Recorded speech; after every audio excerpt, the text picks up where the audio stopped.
नमस्कार, प्रणाम। हम हैं आपके भाई, आपके दोस्त प्रवीण मिश्रा बुलबुल। आ गई बानी। आज 31 दिसंबर है। आज जौन पुराना साल बा 2025 के साल बीत रहल बा। काल नया साल के आगमन बा। सभी हमारे जितने बिहार वासी हैं, जितने लोग मुझे देखते हैं पूरे भारत से, विदेशों में भी बैठे, जितना भोजपुरी के हमारा सारा लोग बा, सबके चरण छू के चरण स्पर्श कर रहल बानी। अब प्रवीण मिश्रा बुलबुल के सब लोग आशीर्वाद दी लोग, रुआ लोग आशीर्वाद बनौले रही। आप ही लोगों के आशीर्वाद से आज मैं जो कुछ भी हूँ, चाहे जिस कंपनी से मेरे गीत संगीत को आप सुनते हैं, जिस ऐप पर, दुनिया के किसी भी ऐप पर सुनते हैं, उसके लिए बहुत बहुत धन्यवाद। चलिए शुरू करते हैं। शिक्षा विभाग अभी जिस क्रूशियल पीरियड से गुजर रहा है, उसकी कहानी और नए साल में शिक्षा विभाग में क्या होने वाला है, उस पर भी थोड़ा सा हम लोग चिंतन मनन करेंगे। देखिए, सबसे पहले थोड़ा सा बैकग्राउंड में जाएंगे तो बिहार के जो 5 प्रकार के शिक्षक हैं अभी के दशा में, वे लोग बहुत ही अच्छे हैं। और उन 5 प्रकार के शिक्षकों को अगर हम छोड़ दें तो बाकी जितने शिक्षक हैं वो आने वाले भविष्य में पक्का बता रहे हैं कि चाहे जितने भी पत्र जारी हो जाएं, लेकिन वो दुर्दशा के शिकार रहेंगे ही रहेंगे। यह मैं गारंटी के साथ बोलता हूं और 110% यह होना है। अगर थोड़ा सा फ्लैशबैक में हम जाएंगे तो 1980 के पहले की बात हम कर लें तो बिहार में डॉक्टर जगन्नाथ मिश्र जैसा मुख्यमंत्री मिलना मुश्किल है। अगर शिक्षकों को, बिहार के शिक्षकों को किसी ने कुछ दिया तो वह मुख्यमंत्री, भारत के माननीय मुख्यमंत्री स्वर्गीय डॉक्टर जगन्नाथ मिश्र ने ही दिया। उसके पहले क्या मिलता था, यह तमाम नए जो शिक्षक बने हैं उनको हम बताना चाहते हैं। उसके पहले बबुआ हो बबुआ, सीताम लाल बबुआ, अब माई के ढेबुआ उठा लिया वो बबुआ। शिक्षकों को क्या मिलता था? शिक्षकों को गुजारा भत्ता मिला करता था। डॉक्टर जगन्नाथ मिश्र 2/10/2080 को जितने भी शिक्षक थे, जो बिहार के शिक्षक थे, उनको नियमित करते हुए और 9300 का वेतनमान उन्होंने दिया, एक सम्मान दिया। आज शिक्षा विभाग के उस प्रणेता को हम बीते हुए आज अंतिम जो साल है उस पर नमन करते हैं और नया साल की शुभकामना देते हैं। उनको याद करते हुए तमाम शिक्षकों को नमन करना चाहिए। उसके पहले ढेबुआ, चंदा मिला करता था। लोग गुजारा भत्ता जा के शिक्षकों को, शिक्षक अपने छात्रों को घर घर घुमाते थे और माँ बहनें लेकर आती थीं चावल, आटा, जिससे शिक्षकों का गुजारा हुआ करता था, वेतनमान नहीं मिला करता था। डॉक्टर जगन्नाथ मिश्र को याद करके इस बीते साल में हम लोग को सच्ची श्रद्धांजलि देनी चाहिए और नमन करते हुए शिक्षकों के इतिहास को याद करना चाहिए। आज बिहार में 5 प्रकार के जो शिक्षक हैं, नियमित शिक्षक, जिनको 9300 का स्केल डॉक्टर जगन्नाथ मिश्र पूर्व मुख्यमंत्री ने दिया, वह नियमित शिक्षक हैं। उसके बाद 94 में जो शिक्षक बहाल हुए बीपीएससी के थ्रू, वो नियमित शिक्षक हैं। उसके बाद 99 में बहाली हुई, फिर 34,500 वाले शिक्षक, उसके बाद उनके मृतक आश्रित जो अनुकंपाधारी शिक्षक थे। वहीं वेतनमान वाले जो शिक्षक अभी बच गए हैं, नियमित शिक्षक जो अब तक कोई भी मामूली परीक्षा नहीं दिए हैं, इन शिक्षकों को अगर छोड़ दिया जाए तो बाकी यह 2022, 23, 24 के बाद जितनी बहालियां, वो चाहे अर्धांत शिक्षक, चाहे प्रधान शिक्षक, चाहे मामूली शिक्षक, चाहे चियारी 1, चियारी 2, चियारी 3 या भकभेलन जो बना दिए गए भकभेलन टीचर, सब लोग खत्म हैं। फिर वही स्थिति, दुनिया गोल है, फिर पुराने स्थिति में सब लोग आ रहे हैं। यह कोई बात माने या नहीं माने, लेकिन सत्यता यही है। आज नए साल पर एक बड़ा खुलासा हम आपको कर रहे हैं, जो कड़वा है लेकिन सच है। सच थोड़ा सा बुरा जरूर लगता है, लेकिन सच जो होता है वो सच होता है। सच कड़वा होगा। और मेरा मानना है, हम हमेशा कहते हैं कि सच कहना अगर बगावत है तो समझो हम भी बागी हैं। सच कहना अगर बगावत है तो समझो प्रवीण मिश्रा बुलबुल बागी है। आपको नमन करना चाहते हैं इसी यशस्वी मुख्यमंत्री, बिहार के सबसे पढ़े लिखे मुख्यमंत्री नीतीश कुमार जी, जो नियोजित शिक्षकों को कहे थे कि हम ही ने दिया है और हम ही देंगे। जो खांटी नियोजित शिक्षक बचे हुए हैं, उनको उन्होंने कहा था कि 60 वर्षों के लिए ये शिक्षक हैं, ये नियोजित नहीं हैं। उन्होंने नियोजित कहने पर ऐतराज जताया था, लेकिन संख्या बढ़ती चली गई। जब 4.5 लाख की संख्या हुई, तमाम योजनाओं में दिक्कतें आने लगी, पैसा देने में परेशानियां आने लगी, तो मुख्यमंत्री जी ने एक आईएएस अफसर को लेकर आना मुनासिब समझा, जिनका नाम था के पाठक, जो एक जानकार आईएएस अफसर थे। और उन्होंने कम पैसे में किस तरह बिहार के शिक्षा व्यवस्था को चलाया जाए, इस पर अपनी नियमावली बनाई। और टीआरई 1, टीआरई 2, टीआरई 3 के बाद विशिष्ट शिक्षक, जो नियोजित शिक्षकों में बड़ी संख्या जो शिक्षक के रूप में थी, जिनको वेतनमान दिया गया था, भले ही कुछ कम करके चाइनीज वेतनमान ही दिया गया, लेकिन वो वेतनमान था, दिया गया 2015 में। उसको लाभान्वित करते हुए गांधी का राह दिखाकर, और वह मामूली परीक्षा के रूप में इन शिक्षकों को डाइवर्ट करके और मामूली शिक्षक बनाए गए।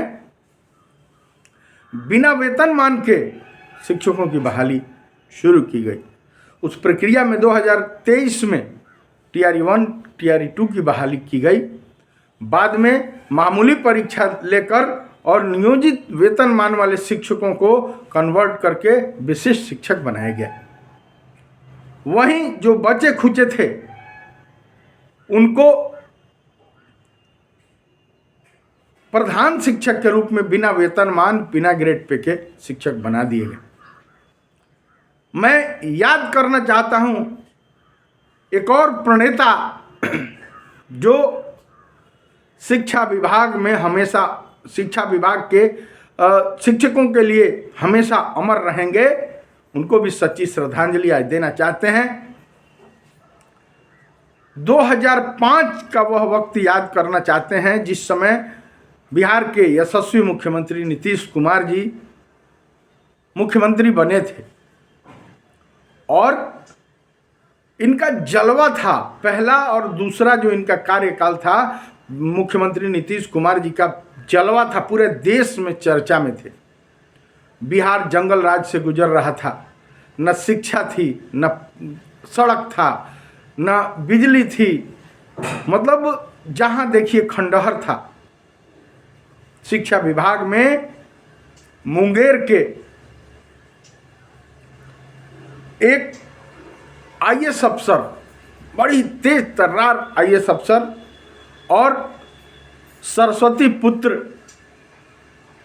जिनके पिताजी शिक्षक थे, वे शिक्षा विभाग के प्रधान सचिव के रूप में नियुक्त किए गए। तेज तर्रार आईएएस अफसर, जानकार आईएएस अफसर, अत्यधिक मृदुभाषी, उनको भी आज याद करके हम श्रद्धांजलि देना चाहते हैं। शिक्षा विभाग के वे स्वर्णिम काल थे जिस समय डॉक्टर मदन मोहन झा प्रधान सचिव शिक्षा विभाग में नियुक्त किए गए, जो तत्काल नीति लाकर और मुफ्त में, सबसे पहले उनका मानना था, वो शिक्षकों का दर्द समझते थे, चूँकि उनके पिताजी भी शिक्षक थे। वे सबसे पहले एक नीति लाए कि अपने गांव में सभी शिक्षकों को उन्होंने बुलाया। उन्होंने जो 2006 की नियमावली बनाई, जिसके अंतर्गत जितने नियोजित शिक्षक थे, 3 के जो शिक्षा मित्र थे, उनको कन्वर्ट करके नियोजित निकाय के शिक्षक बनाया गया। और 2006 में डॉक्टर मदन मोहन झा ने सबसे पहले गांव के तरफ अपने पुराने शिक्षकों को बुलाए। उनका मानना था कि शिक्षा का तब तक विकास नहीं होगा जब तक शिक्षक फ्री नहीं होगा। शिक्षक खाना बनाने और दूर दराज में रहकर टेंशन में पड़ा रहता है, शिक्षा का विकास नहीं होगा। उस शिक्षकों को अपने गांव बुलाया जाए, फ्री किया जाए। जब फ्री इंडिया शिक्षक होंगे तब छात्रों को शिक्षा देंगे। उसके लिए मदन मोहन झा ने, एक तेज तर्रार आईएएस अफसर सरस्वती पुत्र ने शिक्षकों को अपने गांव आसपास बुलाया, जिसके बाद आज शिक्षा को गति मिली और बिहार के शिक्षा विभाग लगातार डॉक्टर, इंजीनियर, आईएएस, पीसीएस दे रहे हैं। उनका ब्लूप्रिंट जो था वो बहुत ही अच्छा था। हालांकि 2007 में निमोनिया की वजह से उनकी मौत हो गई। आज के जो शिक्षा मंत्री और शिक्षा विभाग के आईएएस अफसर जो हैं, वो शिक्षा सचिव जो लड़ते हैं, उन पर भी एक बड़ी कहानी मैं याद दिलाना चाहता हूँ। एक घटना मुझे याद आती है कि प्रधान सचिव होते हुए डॉक्टर मदन मोहन झा, जो इसी मुख्यमंत्री नीतीश कुमार जी के बड़ी ही चहेते प्रधान शिक्षा सचिव थे, जो फलपुरा के मुंगेर के रहने वाले थे, तारापुर अनुमंडल के। तो उन्होंने, उनकी एक वाकया मुझे याद है कि डीपी का ट्रेनिंग चल रहा था और उस समय मोबाइल का नया नया ज़माना आया हुआ था। एक बड़ी वायरल हुआ था वाकया कि शिक्षा मंत्री बैठे हुए थे और मदन मोहन झा सर प्रधान सचिव थे शिक्षा विभाग में। उनका तबीयत बहुत ख़राब था। शिक्षा मंत्री कहने लगे कि आप इसका शुभारंभ हो रहा है डीपी ट्रेनिंग का, तो आप चले जाइए सर, झा जी आपका तबीयत बहुत ख़राब है। झा जी का एक वाक्य आया था, 2 शब्द उन्होंने कहा था, वो आज भी लोगों को झकझोरते हैं। उन्होंने कहा था कि ऐसे कैसे हो सकता है कि शिक्षा मंत्री बैठे हुए हैं और मैं उठकर चला जाऊं। तबीयत उनका बहुत ख़राब था। हालांकि बाद में उस समारोह के बाद उनका तबीयत बिगड़ गया, निमोनिया हो गया था। 2 दिन बाद ही अत्यधिक तबीयत खराब हो जाने की वजह से उनकी मौत हो गई। लेकिन वह वाक्य लोगों को झकझोर गया। आज का वह एक ज़माना है कि आज शिक्षा सचिव और शिक्षा मंत्री में रोज़ झड़प होता है, आप नहीं आए तो आप नहीं आए। वह प्रेम, वह सम्मान लोगों में कितना है, आप खुद बताइए। मदन मोहन झा को याद करते हैं, श्रद्धांजलि देते हैं पुराने साल में। और मदन मोहन झा एक ऐसे आईएएस अफसर थे, शिक्षा विभाग में सचिव थे। प्रथम कार्यकाल सीएम मुख्यमंत्री, यशस्वी मुख्यमंत्री नीतीश कुमार जी के कार्यकाल के वो एक ऐसे शिक्षा सचिव हुए, प्रधान शिक्षा सचिव, जिन्होंने 2006 का जो नियमावली बनाया नियोजित शिक्षकों के लिए, जो वरदान से कम नहीं है।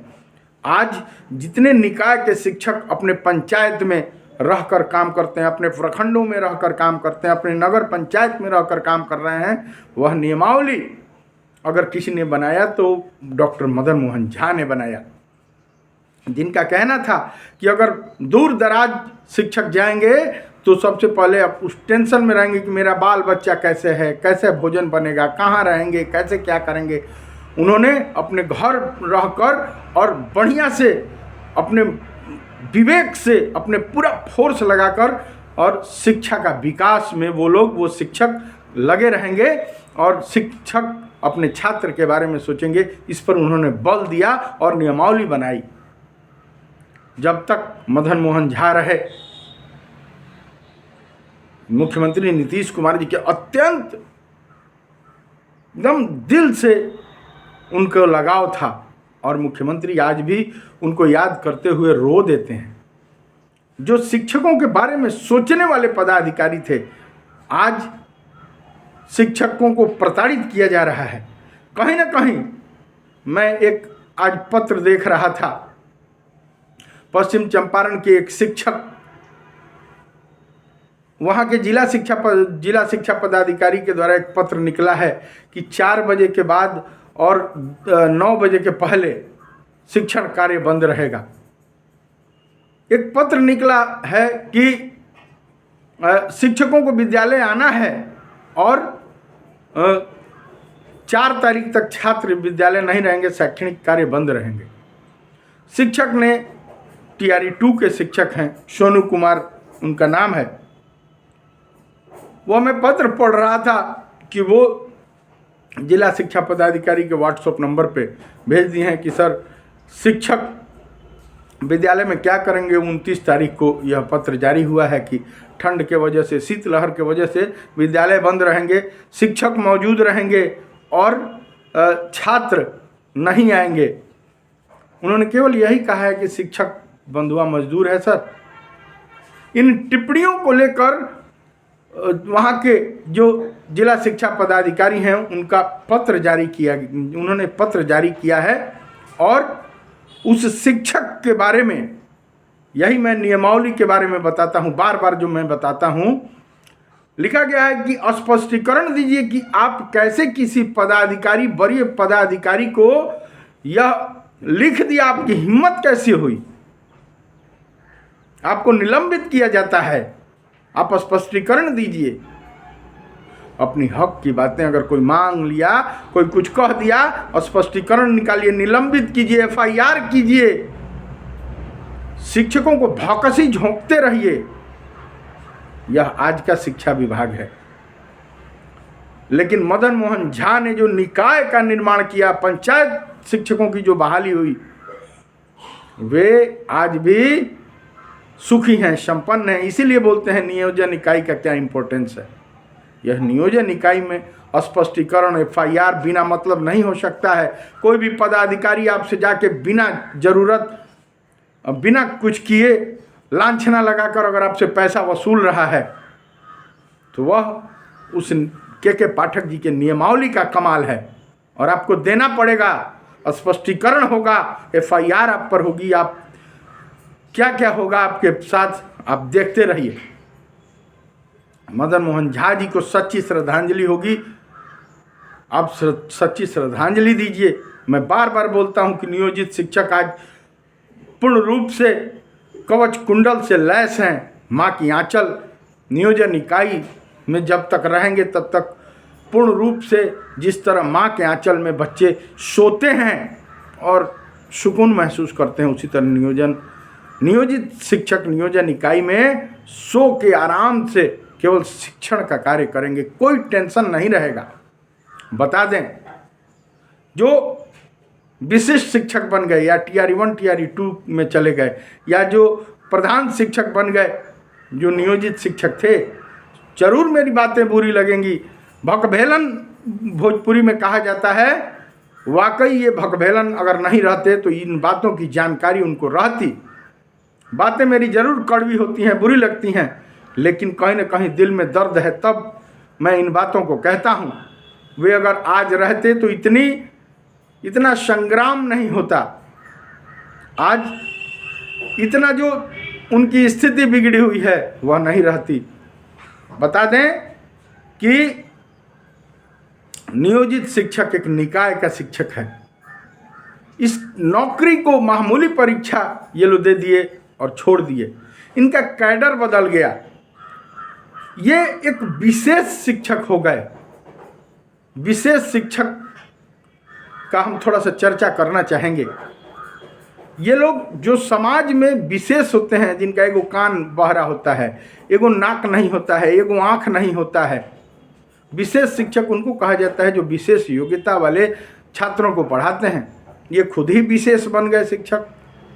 एक आँख भड़का लिए, एक कान कटा लिए, एक नाक छेदा लिए, ये विशेष शिक्षक बन गए। वेतनमान ग्रेड पे गंवा दिए। डेट ऑफ ज्वाइनिंग बदल गई। जो एक प्रोटेक्शन, माँ का आंचल, कवच कुंडल नियोजन इकाई है, उसको छोड़ दिए और साधारण से मामूली परीक्षा में चले गए। दुख होता है, जानकारी नहीं है। आश्चर्य की बात यह है कि कुछ संघ के ऊपर वाले लोग, जिनके बारे में तमाम बातें आती हैं, ये लूट लिया, वो खा गए, ये हो गए। हालांकि ये मैं बात नहीं सार्वजनिक रूप से कहना चाहता हूँ, लेकिन जिनके बारे में तमाम लोग जानते हैं, वे लोग मामूली परीक्षा देने के लिए प्रेरित करते रहे। आज की स्थिति यह है कि इनका स्टेट कैडर ये लोग हो गए हैं, जिनको इस 2020 के दिसंबर में लगभग 20,000 लोग शिक्षक लोग जो रिटायर होंगे, वो जब उनका स्थान वैकेंट होगा, जगह खाली होगा, तो उनके जगह पे ये कहीं भी भेजे जा सकते हैं। एक मैसेज पर ये लोग भेजे जाएंगे। संविधान के रचयिता भी इनकी बातों को सुनकर आज पागल हो जाएगा कि जो नियोजन इकाई है उसका इंपॉर्टेंस ये लोग नहीं समझते हैं।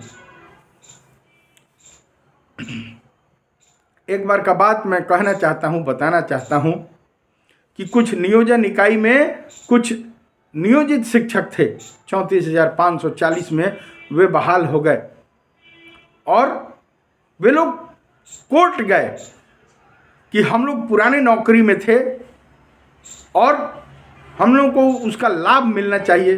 पुराने नौकरी में शिक्षक थे, बाद में 34,500 वाले में हो गए। कोर्ट ने तत्काल फैसला दिया और ये कोर्ट में हार गए कि जब एक कैडर से दूसरे कैडर में आप बदल गए, नियुक्ति तिथि आपकी बदल गई, तो पुराने नौकरी का कोई लाभ नहीं मिलेगा। आज लगातार जो मामूली परीक्षा वाले शिक्षकों को जो पत्र जारी हो रहा है, पे प्रोटेक्शन मिल गया, सेवा निरंतरता मिल गया, एक तरफ 34,500 वालों का कोई को लाभ नहीं मिला। आज वह कैसे इन लोगों को लाभ मिल रहा है, यह एक यक्ष प्रश्न है। अगर कह दिया जाए कि पहले गाय थे और अब भैंस बन गए, कैडर बदल गया, तो गाय और भैंस का गणना एक में कैसे कर लीजिएगा। पहले निकाय के शिक्षक थे, जिनको नियोजित शिक्षक थे, जिनको 2015 में संघर्षों के बाद वेतनमान ग्रेड पे मिला। ठीक है, मैं मानता हूं कि चाइनीज वेतनमान मिला, थोड़ा सा रनिंग स्केल में थोड़ी सी कटौती कर ली गई, लेकिन यही यशस्वी मुख्यमंत्री, सबसे पढ़े लिखे बिहार के मुख्यमंत्री नीतीश कुमार जी ने दिया था। कहा कि 60 वर्षों के लिए है। आज मामूली परीक्षा यशस्वी मुख्यमंत्री कह रहे हैं, तो जरूर उसके पीछे कुछ राज है, यह बात समझना है। जो मेरे भाई हैं, उनको आज जो भखवेलन बन गए हैं, उनको यह बात समझ में नहीं आई कि राज्यकर्मी का मतलब क्या होता है। राज्यकर्मी किसे कहते हैं, यह जानना है। आज पुराने नौकरी का ये फायदा लेने के लिए लगे हुए हैं। क्या लगता है कि पुराने नौकरी का फायदा आपको मिलेगा? गाय और भैंस का गणना क्या होगा? 34,500 वाले पुराने नौकरी में नियोजित थे और 2006-07 की बात हम बता रहे हैं कि वे जब नए नौकरी में गए तो हाई कोर्ट ने पुराना नौकरी का लाभ देने से साफ मना कर दिया और ये केस हार गए कि पहले गाय थे अब भैंस हो गए। पहले कैडर आपका नियोजित का था, अब आप पहले पंचायत कर्मी थे, पंचायत के राज्यकर्मी थे, अब आप का कैडर बदल गया, जिला कैडर में आप आ गए। जब वो हार गए केस, कहे कि नहीं लाभ मिलेगा, आश्चर्य मानिए कि सरकार जो लगातार पत्र जारी कर रही है, जो पे प्रोटेक्शन दे रही है, जो सेवा निरंतरता की बात कही जा रही है, वह कैसे मिलेगा जब स्टेट कैडर में मामूली परीक्षा देकर शिक्षक हो गए और पुराने राज्यकर्मी थे, निकाय के राज्यकर्मी थे, उनको यह लाभ जो दिया जा रहा है कैसे दिया जाएगा? कहीं ना कहीं उस कोर्ट के फैसले का अनदेखा किया जा रहा है कि नहीं किया जा रहा है? आप खुद बताइए, कमेंट बॉक्स में लिखिए। सारे नियोजित शिक्षक सुरक्षित हैं कि नहीं हैं? मदन मोहन झा को समर्पित यह वाक्य आपको जो मैंने बताया, जो एक तेज तरार IAS अफसर थे, उनका बनाया गया नियमावली 2006 का नियमावली, 2020 का नियमावली जो केदार पांडे जी ने बनाया MLC होते हुए, केदार पांडे जी को मैं समर्पित करता हूं कि 2020 का जो नियमावली था, अहम नियमावली है। नियोजित शिक्षकों के लिए वह कवच कुंडल के समान है और उनको श्रद्धांजलि दीजिए। आज नए साल में बीता हुआ जो दिन है, माता रानी उन लोगों के आत्मा को शांति दें। नियोजित शिक्षकों के लिए भी ये लोग वरदान थे और नियोजित कभी भी है, जो अभी तक 24 कैरेट नियोजित है वह सुरक्षित है, संपन्न रहेगा, हमेशा सुरक्षित रहेगा, अपने गांव समाज में रह के बच्चों को अच्छे से शिक्षा दीक्षा देगा। इन्हीं शुभकामनाओं के साथ, नया साल के ढेर सारी शुभकामनाओं के साथ दीजिए प्रवीण मिश्रा बुलबुल को इजाज़त। Love you all of you. हमारे गीत संगीत को T series web music company बड़े बड़े कंपनी से सुनते हैं, उसके लिए भी बहुत बहुत धन्यवाद। इस चैनल को देखते हैं, उसके लिए भी बहुत बहुत धन्यवाद। शेयर कीजिए सभी नियोजित भाइयों को, क्योंकि नियोजित हैं तो सुरक्षित हैं, संपन्न हैं, हमेशा दुख दर्द से दूर रहेंगे। Love you.